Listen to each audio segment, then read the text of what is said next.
Good morning. It's not quite 7 a.m. here in New Zealand. My hair is incredibly buff because summer, humidity, and I shaved my undercut, or let my kid do it the other day, and my hair is kind of like freaking out as a response, like, oh, you're going to shave me all off. Anyway, I said in my last video that I was going to share some of the things that make a book by me, whether that's under Cassie Hart or under Nova Blake, or previously my first pen name, which was JC Hart, because I think even though there are some differences in the genre and spice levels, they still share lots of things in common with each other. Mars over at Somberhoney Books created this writer Pentacle tag, and it's about what elements of story would need to be used to summon my writing or your writing, and I thought it was the perfect set of questions to explore this a little bit more. So the first question was for Earth, and it is, what is a theme present in all or most of your writing? That does really depend on what name I'm writing under, but I think one that's pretty common is that humans are the real monsters. I do like people, but also people are monstrous.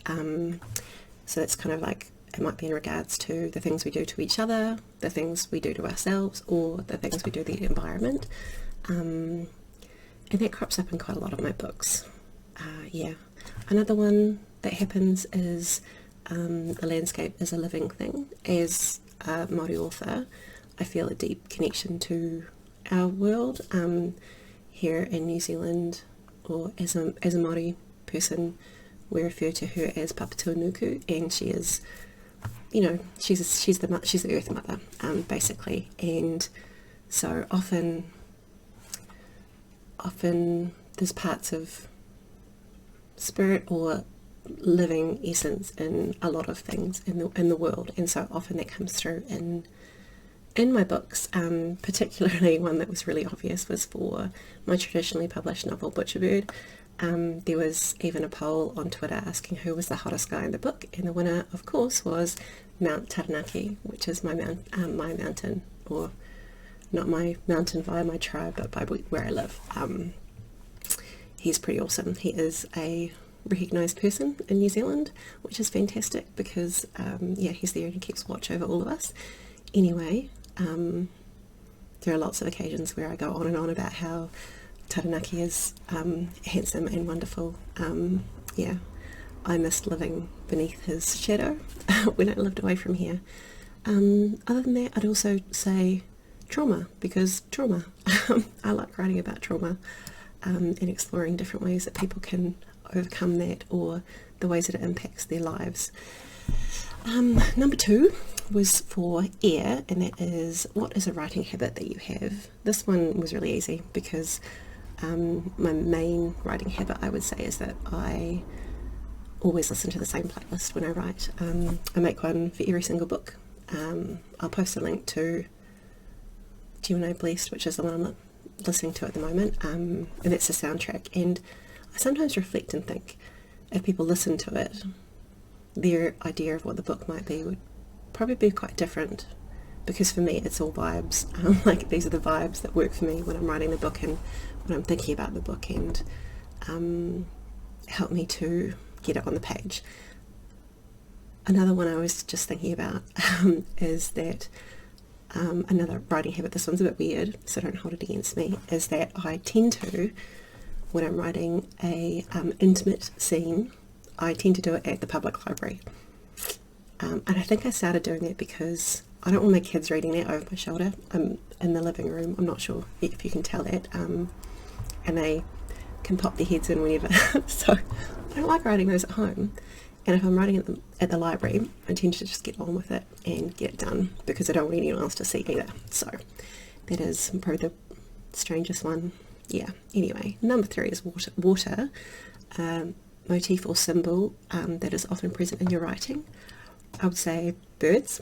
I was obsessed with birds when I was really young, but I totally forgot about that until I was much older, and then some birds popped up in Butcherbird. Obviously there's bird in the title, and they're magpies in that book, and yeah, they just kept coming back. So I've got magpies in Butcherbird and in hexes and vexes, and also in Gemini blessed.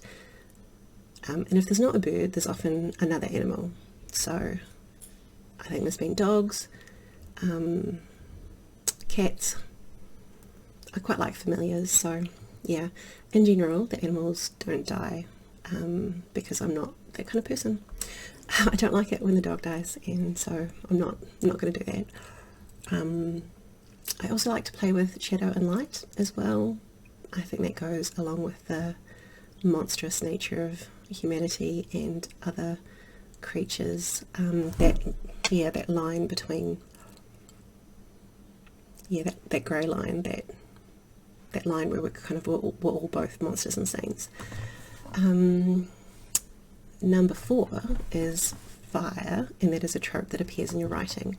This one was a bit harder because I don't tend to stick to the same tropes all the time. I like to think about the story and what will serve the story best, and also what I want to play with. I literally, when I was writing Butcherford, went to the TV tropes website and went through all the horror tropes and was like, okay, cursed object, there's something in the swamp, birds are scary, like what kind of things can I put in there that would really ramp stuff up. So that was really fun.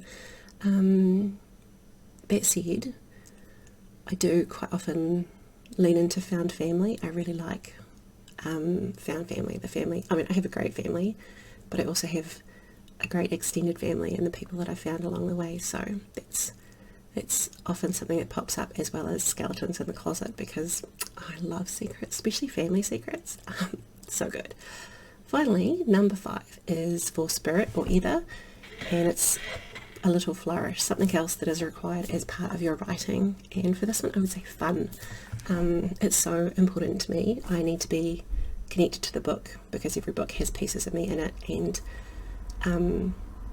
it's got to be fun for me to write it. Every book typically has creepy elements, but also moments of humour. Like, life is never just one thing, and finding humour in the dark moments is something I'm particularly fond of. There's a scene in Butcherbird that everyone I know who read it messaged me about and was like, oh, that scene, and I'm like, yeah, I had so much fun writing that. I used to work for the police answering emergency phone calls, and you very quickly develop a slightly warped sense of humour as a coping mechanism, but to be honest, I think I had that even before the job. So those are some of the elements that go into making up a book that I write. I kind of, as part of my pen name change up, I'm kind of leaning into Scooby Gang, but the monsters are real, because that kind of sums it up, with varying levels of darkness and varying levels of humour and intensity. Anyway, that's it for me today, and hopefully I'll be back soon. I hope you're good, and I'll catch you next time.